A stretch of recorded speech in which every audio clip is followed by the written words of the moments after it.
Good morning student, I am Dimple Parik royal international school से। बेटा आज हम क्लास 12th का फर्स्ट लेसन जिसका नाम है संतवाणी। संतवाणी के अंदर आपके 3 संतों के बारे में बताया गया है, जिसके अंदर से पहला संत जो है वह कबीरदास। तो कबीरदास के बारे में, उनके पदों के बारे में हम जानकारी लेंगे।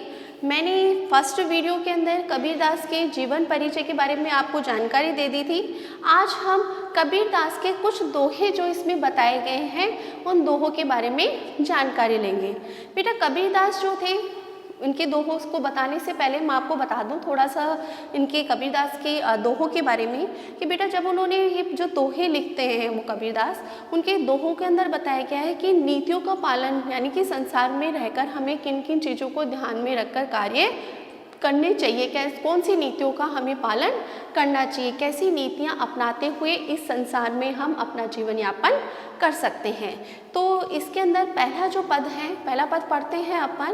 पहले जो दोहा है उन दोहे में बेटा क्या बताया गया है देखिए, त्याग तो ऐसा कीजिए सब कुछ एक ही बार, सब प्रभु का मेरा नहीं निहचे करे किया विचार। अर्थात इसमें त्याग की भावना के बारे में कबीरदास जी बता रहे हैं। त्याग का अभिप्राय क्या होता है? त्याग का अभिप्राय होता है अपनी स्वयं की इच्छा से दिया जाने वाला दान, उसे कहा जाता है त्याग। दान होता है, दान अलग चीज होती है। दान यानी कि जो आप अपनी मर्जी से देते हैं। तो यहाँ पर त्याग का जो अभिप्राय है वह बताया गया है देना। त्याग का मतलब होता है देना। तो यहाँ पर बताया गया त्याग तो ऐसा कीजिए कि हमें ऐसा त्याग करना चाहिए, सब कुछ एक ही बार, हमें सब कुछ हमें एक ही बार में क्या कर देना चाहिए, त्याग देना चाहिए। कि जो कुछ भी हमारे पास में है, धन दौलत ऐश्वर्य मोह माया, जो कुछ भी हमारे पास में है उसका हमें क्या कर देना चाहिए, परित्याग कर देना चाहिए, उसको हमें त्याग देना चाहिए। निहचे सब कुछ प्रभु का मेरा नहीं, क्या सोच के त्याग करना चाहिए कि जो कुछ भी दिया हुआ है वह किसका दिया हुआ है, ईश्वर का दिया हुआ है, मेरा स्वयं का कुछ भी नहीं है। बेटा जब हम संसार में आए थे तो हम क्या लेकर आए थे? कुछ भी नहीं, हम खाली हाथ आए हैं और खाली हाथ ही हमें वापस जाना है। जो कुछ भी हमने प्राप्त किया वह कहाँ से प्राप्त किया? इस संसार से, इन लोगों से जो संबंध बनाए, जो मोह माया हमें जो हुई वह किससे हुई, कैसे हुई? यहाँ पे आने के बाद में ही हमें लोगों से हमारे विचार मिले और लोगों से हमारी मोह माया हुई। माता पिता रिश्तेदार भाई बहन जो भी हमारे जो संबंध बने वह कैसे बने? इस संसार में आने के बाद में ही सारे बंधन हमारे बंधे हैं। ईश्वर ने तो हमें क्या भेजा था? बिल्कुल खाली हाथ भेजा था, और जब हम वापस जाएंगे तो खाली हाथ ही जाएंगे। तो ऐसा मन में हमें विचार कर लेना चाहिए कि जो कुछ भी दिया हुआ है वह किसका दिया हुआ है? ईश्वर का दिया हुआ है। ईश्वर का ही सर्वे सर्वा है। तो जो कुछ भी मेरे पास में है या जो कुछ भी है उस चीज़ का हमें क्या कर देना चाहिए, त्याग कर देना चाहिए, परित्याग कर देना चाहिए। और क्या सोचकर कि जो कुछ भी दिया है वह किसका दिया हुआ है, ईश्वर का ही दिया हुआ है। निश्चय, निश्चय का मतलब होता है निश्चय। ये निश्चय कर लेना चाहिए कि जो कुछ दिया हुआ है ईश्वर का दिया हुआ है, मेरा कुछ भी नहीं है। ऐसा सोचकर हमें क्या कर देना चाहिए, परित्याग कर देना चाहिए। अर्थात हमें क्या कर देना चाहिए, हमें उसको त्याग देना चाहिए। अब त्यागने के लिए बहुत सारी चीज़ें हैं। क्या क्या चीज़ें हैं? मोह है, माया है, धन है, ऐश्वर्य है, और भी बहुत सारी संसार को लुभाने वाली जो चीज़ें हैं, हमें आकर्षित करने वाली जो चीज़ें हैं, उन सब का हमें क्या कर देना चाहिए बेटा, परित्याग कर देना चाहिए। उन सब चीज़ों को हमें क्या कर देना चाहिए, त्याग देना चाहिए। बेटा प्रसंग आपको आता है, मैंने करवा रखा है, आपको व्याख्या भी आपको समझ में आती है कि व्याख्याएं किस तरह से करनी है। बेटा एक आपके 12th क्लास में एक नंबर का आता है आपके विशेष, तो विशेष भी आपको करना होता है। तो विशेष के अंदर करीबन आप 3 से 4 आपको पॉइंट्स लिखने होते हैं। तो इसके अंदर मैं थोड़ा सा आपको बता देती हूँ आपको कैसे विशेष लिखना है। आप पहले प्रसंग लिखेंगे, फिर आप व्याख्या लिखेंगे और फिर आप विशेष लिखेंगे। विशेष के अंदर आप जैसे ये पहला पद है, पहला जो दोहा है, इस दोहे के अंदर आप क्या लिखेंगे कि इसकी जो भाषा है, क्योंकि तुलसीदास की जो कबीरदास की जो भाषा है वह ब्रजभाषा है और बड़ी सिंपल भाषा है, तो उसके लिए हम लिखेंगे पहला जो आप पॉइंट लिखेंगे वह लिखेंगे कि कबीरदास की भाषा यानी कि इस पद की भाषा सरल और सुबोध है। दूसरा आप पॉइंट उनके बारे में लिख सकते हैं कि इसके अंदर इस पद जो ये दोहा है, इस दोहे में क्या बताया गया है, तो इस पद में बताया गया है त्याग और सरलता के बारे में बताया गया है, त्याग की भावना के बारे में बताया गया है। इसके अंदर आप लिख सकते हैं कि त्यागने के योग्य क्या क्या चीज़ें हैं, जो मैंने अभी बताई आपको कि मोह माया लालच धन दौलत ऐश्वर्य, ये सब आप त्यागने की भावना है, ये सारी चीज़ें आप त्याग सकते हैं। ओके, और इसकी जो शैली है वह है उपदेशात्मक। उपदेशात्मक का अभिप्राय बेटा क्या होता है, उपदेश देना।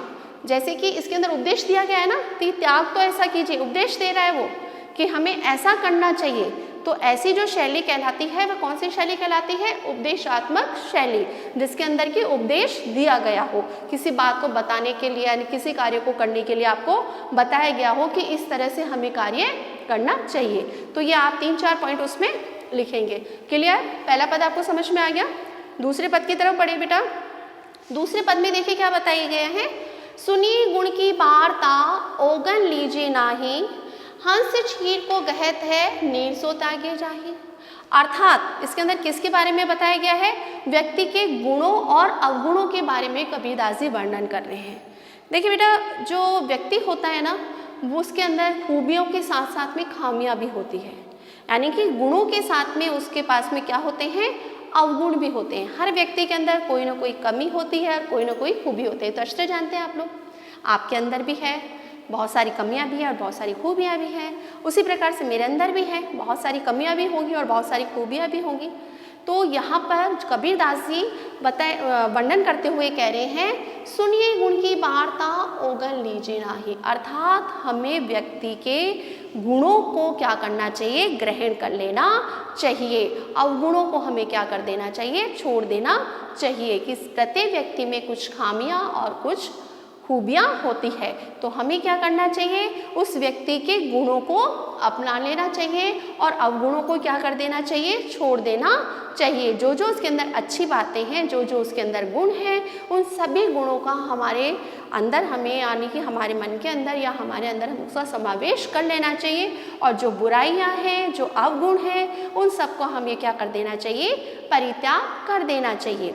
देखिए बेटा, इसके अंदर सेकंड जो लाइन है ना, सेकंड लाइन में बहुत अच्छा एग्जाम्पल दिया है कबीरदास ने। क्या दिया है, हंस छीर को कहत है नीर सो त्यागे जाही।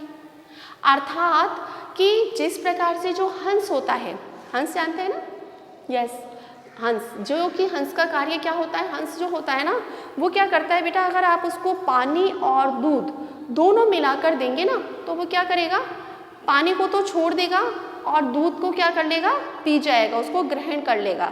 कि जिस प्रकार से जो हंस होता है वह क्या करता है, हंस क्षीर को कहते हैं नीर सो त्यागे जाही। यानी कि क्षीर का मतलब क्या होता है, दूध। कि अगर हंस को दूध और पानी मिलाकर दिया जाता है तो वह क्या करता है, क्षीर यानी कि दूध को तो गहत यानी कि ग्रहण कर लेता है, अर्थात उसको पी जाता है।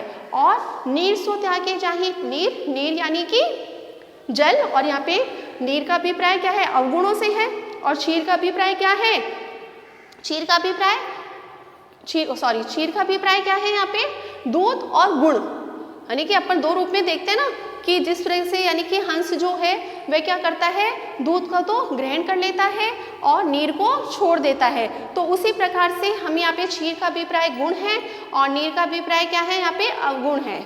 ओके, तो हमें क्या करना चाहिए, व्यक्ति के गुणों को तो ग्रहण कर लेना चाहिए और जो उसके अवगुण हैं उनका हमें क्या कर देना चाहिए, परित्याग कर देना चाहिए, अवगुणों को ग्रहण नहीं करना चाहिए। क्लियर बेटा, आ गया समझ में सबको। इसके अंदर देखिए मैं वही आपको बता देती हूँ, इसका विशेष क्या होगा नेक्स्ट टाइम से आपको नहीं बताऊंगी मैं, अभी आपको स्टार्टिंग है इसलिए मैं थोड़ा सा बता रही हूँ कि विशेष आपको किस तरह से लिखना है। ओके बेटा, देखिए विशेष के अंदर आप क्या लिखेंगे, इसके अंदर कि भाषा वही है, फर्स्ट पॉइंट आ जाएगा, भाषा सरल और सुबोध है इसके अंदर। आपकी जो इसके अंदर जो शैली है वह भी क्या है, इसमें कौन सी शैली है, उपदेशात्मक शैली है ना। उपदेश दिया गया है इसके अंदर भी कि हमें क्या करना चाहिए, सुनिए गुण की वार्ता, यानी कि उपदेश दे रहे हैं ना, बता रहे हैं ना कि हमें क्या करना है, हमें किस तरह से कार्य करना है, तो इसमें बताया जा रहा है। तो यहाँ पर उपदेशात्मक शैली आएगी और इसमें जो अलंकार आएगा वह कौन सा आएगा, दृष्टांत अलंकार आएगा। और इसके अंदर आप और भी चीज़ बता सकते हैं, एक पॉइंट आप डाल के लिख सकते हैं कि काम, क्रोध, लोभ और परपीड़न आदि अवगुणों का त्याग करना ही संतों के भूषण है। भूषण यानी कि आभूषण, यानी कि संतों का आभूषण क्या है कि वह लोभ, लालच, मोह, माया इत्यादि चीज़ों का क्या कर दे, परित्याग कर दे। उनका त्याग करना ही जो संतों के क्या है, भूषण, भूषण यानी कि आभूषण है। ये आप विशेष में लिख सकते हैं। ओके बेटा, क्लियर हो गए दोनों। अब तीसरे अपने पद की तरफ चलते हैं। तीसरे पद में देखिए सब बता रहे हैं, छोड़े जब अभिमान को सुखी भया सब जीव, भावे कोई कुछ कहे मेरे हिज निज पीव। अब देखिए इसमें कबीरदास जी वर्णन करते हुए क्या कह रहे हैं, ऐसे लोगों के बारे में बता रहे हैं कि जो जब तक हमारे मन में अहंकार यानी कि घमंड, प्राउड, जब तक हमारे मन के अंदर अहम की भावना होगी, मैं की भावना होगी, तब हम ईश्वर की प्राप्ति नहीं कर सकते हैं। जब हमारे मन के अंदर से, हमारे शरीर के अंदर से जब घमंड का परित्याग हो जाएगा, अहम की भावना खत्म हो जाएगी, तब भी हमारे मन के अंदर ईश्वर की प्राप्ति होगी, या फिर जब भी हम ईश्वर की प्राप्ति कर सकते हैं। कैसे? छोड़े जब अभिमान को, कि जब कबीरदास जी कह रहे हैं कि मैंने बहुत कोशिश करी परमात्मा को प्राप्त करने के लिए, लेकिन मैं परमात्मा को प्राप्त नहीं कर पाया। क्यों? क्योंकि मेरे अंदर क्या था, अहम था, घमंड था, मैं की भावना थी।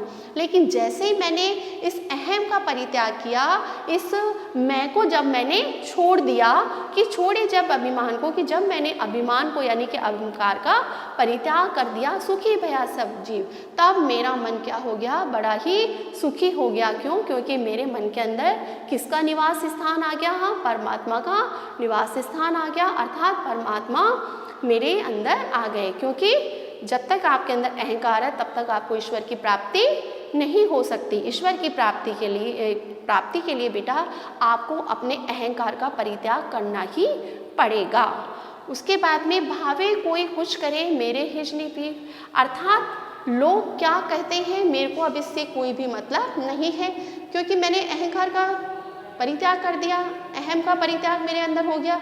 तो लोग मेरे बारे में बातें बनाए, मेरी आलोचना करें, निंदा करें, बुराई करें, मेरे को किसी से कोई भी मतलब नहीं है। मैं तो अपूर्ण रूप से मेरे मन के अंदर ईश्वर की प्राप्ति हो गई है या परमात्मा की प्राप्ति हो गई है, और मैं अपूर्ण रूप से क्या हो गया हूँ, संतुष्ट हो गया हूँ। अब मेरे अंदर अहंकार की भावना समाप्त होते ही मेरा मन क्या है, संतुष्ट हो गया है। अर्थात आत्मा और परमात्मा की नित्य एकता की ओर इसमें संकेत दिया गया है। आत्मा और परमात्मा, आत्मा क्या होती है, जो हमारे शरीर में निवास करती है। बेटा ये जो शरीर है, शरीर, प्रत्येक शरीर के अंदर क्या है, आत्मा है। वो आत्मा हमें दिखाई नहीं देती, लेकिन जैसे हमारी मृत्यु होती है वैसे ही वो आत्मा परमात्मा में विलीन हो जाती है। तो हमारे शरीर में जो निवास करने वाली जो आत्मा है, वह उसका मिलन किससे हो जाता है, परमात्मा अर्थात ईश्वर से। अर्थात आत्मा और परमात्मा का मिलन तभी होता है जब हम हमारे मन से किसको निकालें, अहंकार को, घमंड को। जब हमारे मन के अंदर से हम अहंकार और घमंड को निकाल देंगे तो हमें स्वतः ही ईश्वर की प्राप्ति हो जाएगी। तो कबीरदास जी कह रहे हैं कि जब मैंने मेरे मन के अंदर से अहंकार का परित्याग किया तो मेरे को क्या हो गई, ईश्वर की प्राप्ति हो गई। और अब लोग मेरे बारे में क्या कहते हैं, मेरे को उससे सरोकार नहीं है। मैं तो अपने परमात्मा की जो परमात्मा मेरे मन के अंदर है उनसे मैं पूर्ण रूप से क्या हूँ, संतुष्ट हूँ। और अब मेरा जीवन क्या हो गया, पूर्ण रूप से संतुष्ट हो गया है। बेटा विशेष के अंदर देखिए आप क्या लिखेंगे। विशेष के अंदर आप फर्स्ट पॉइंट भाषा सरल और सुबोध है।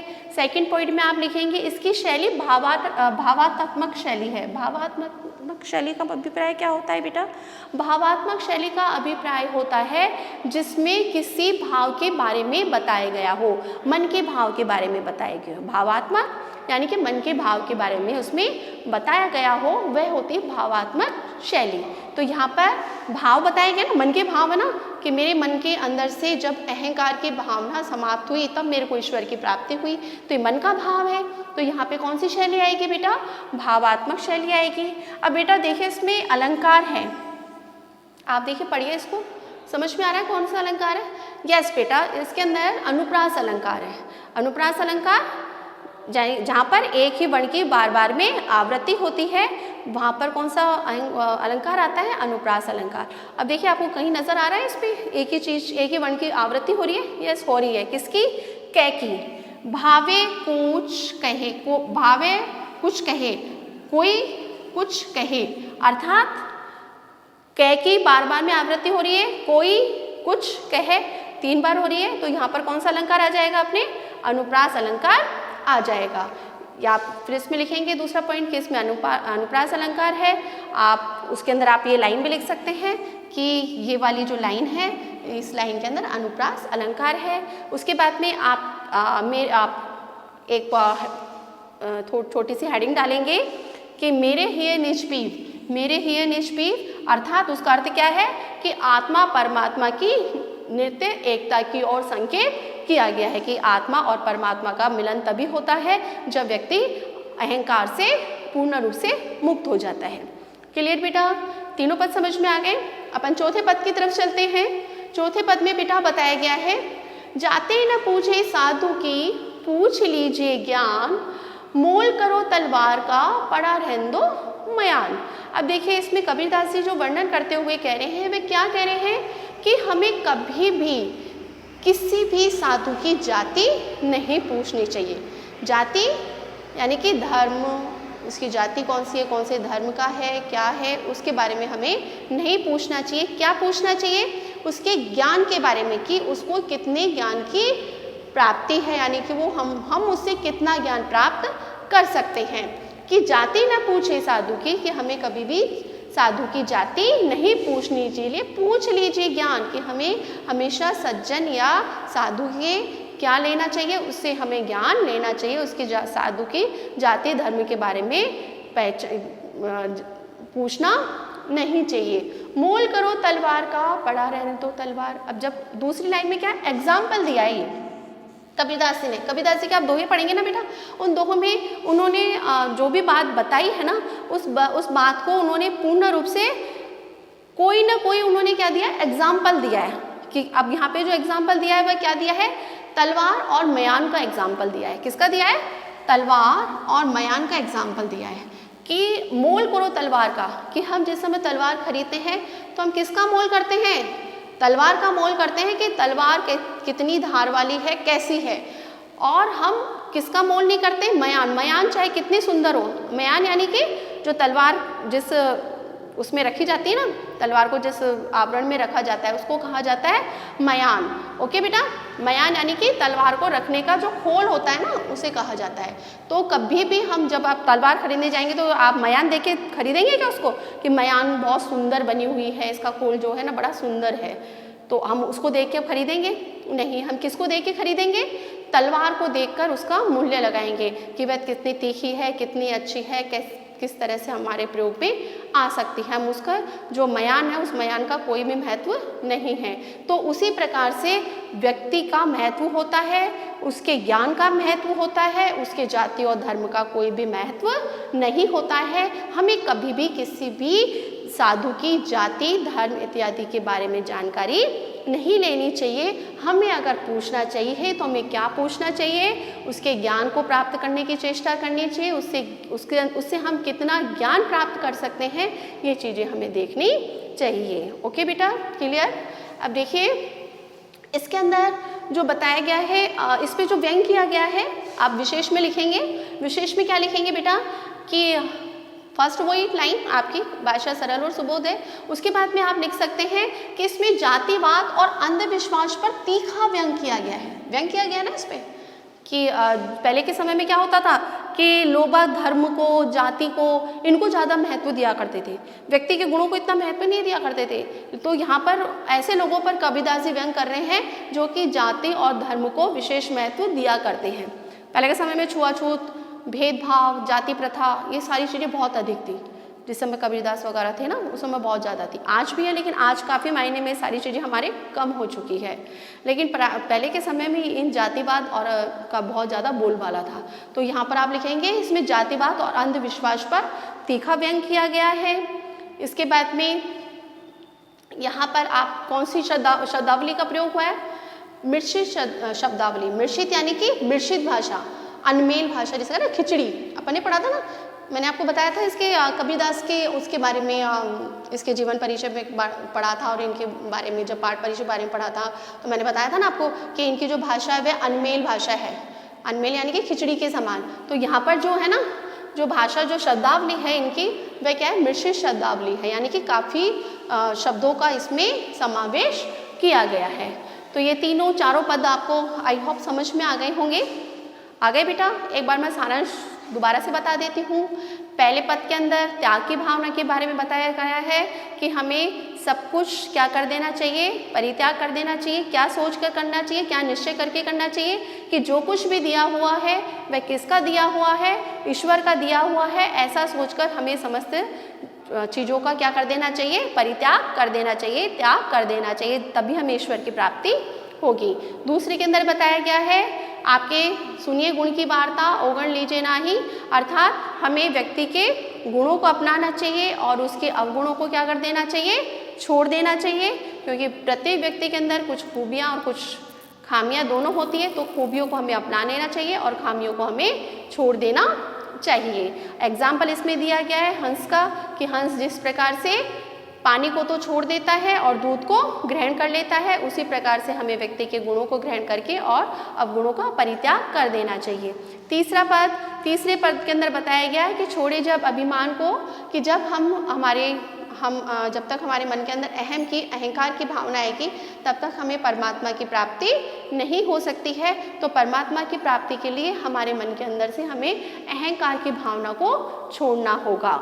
और कबीरदास जी बोल रहे हैं कि जब मैंने मेरे मन के अंदर से मैंने अहंकार की भावना का परित्याग किया तो स्वतः ही मेरे को परमात्मा की प्राप्ति हो गई। लास्ट चौथा जो आपके पद है उसमें व्यक्ति की साधु की जाति के बारे में बताया गया है, अंधविश्वास के बारे में बताया गया है कि हमें क्या करना है? साधु की जाति नहीं पूछनी है, उसका धर्म नहीं पूछना है, उसका क्या पूछना है? उसके ज्ञान के बारे में जानकारी लेनी है, उससे हमें कितना ज्ञान हम कितना ज्ञान उससे ले सकते हैं, वो चीज़ें हमें ध्यान में रखनी चाहिए। कि एग्जाम्पल क्या दिया गया है यहाँ पे? तलवार और मयान का। जिस समय हम तलवार खरीदने जाते हैं तो हम किसको देखते हैं? उसके तलवार के धार को देखते हैं, तलवार को देखते हैं। हम मयान को देख के उसका मूल्य नहीं लगाते हैं, चाहे मयान कितनी ही खूबसूरत है। लेकिन कभी भी हम तलवार खरीदने जाएंगे तो हम मयान को देख कर नहीं, तलवार को देख कर ही उसका मूल्य लगाएंगे। अर्थात उसी प्रकार से हमें साधु की जाति धर्म के बारे में नहीं पूछना चाहिए। उससे मिलने वाले जो गुण हैं और जो उससे ज्ञान है वह प्राप्त हमें कर लेना चाहिए। ओके बेटा, आई होप कि आपको ये चारों पद अच्छी तरह से समझ में आ गए होंगे। अब आपको बेटा होमवर्क में क्या करना है? आपको फर्स्ट मैंने आपको बता ही दिया था, आपको जीवन परिचय इत्यादि आपने कर ही लिया होगा। आपको इसके अंदर जो ये पद है इस पद को लिखकर और पहले आपको उसका प्रसंग लिखना है, फिर उसकी व्याख्या करनी है और फिर आपको विशेष लिखना है। इस तरह से आपको चारों जो पद हैं इन चारों पदों की प्रसंग, व्याख्या और विशेष तीनों चीज़ आपको लिखनी है और अच्छी तरह से याद करनी है। कोई प्रॉब्लम हो तो आप मेरे से पूछ सकते हैं, स्कूल में आके मेरे से मिल सकते हैं। ओके बेटा, गुड बाय, टेक केयर।